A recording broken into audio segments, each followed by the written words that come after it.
Hey folks, Crazy Cajun here. Today I'm going to be making pork chops in red gravy. It's one of my favorites growing up that my mother would always cook.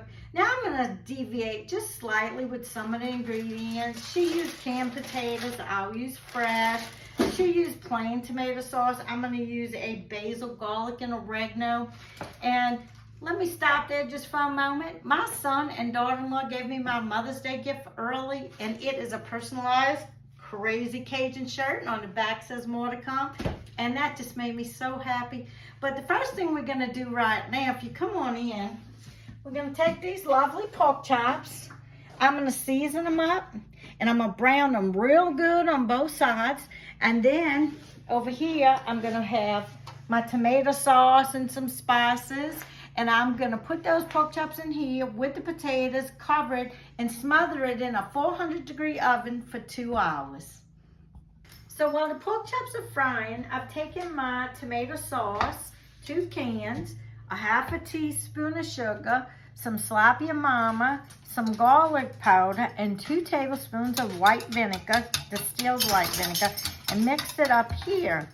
I'm going to go ahead and cut these potatoes in half and spread them about in this pan. I'm going to pour this tomato sauce over it. When the chops are good and brown, then I'll place them in here and cover it and bake it in the oven for about 2 hours on 400 degrees.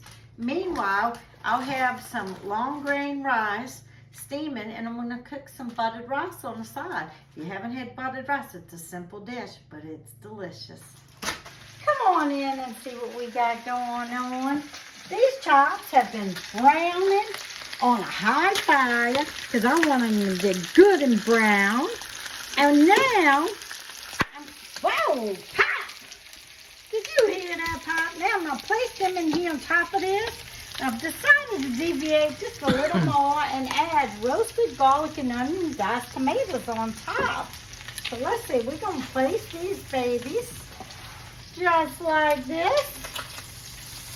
Oh my goodness gracious. The smell is wonderful. Let me go ahead. The fire alarm is going to go off in a second. You don't want that. Whoa! So let's go ahead and put some of this like this.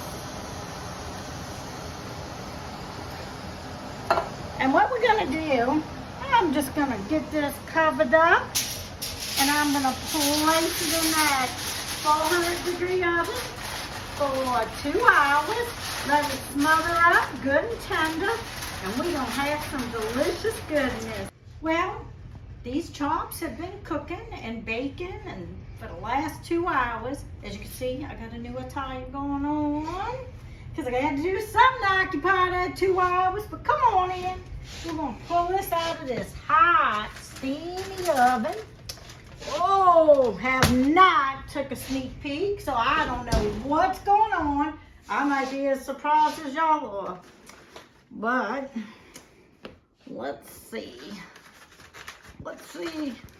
We'll see if we got success or epic failure. What do we have?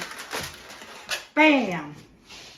Oh yeah, that looks pretty good.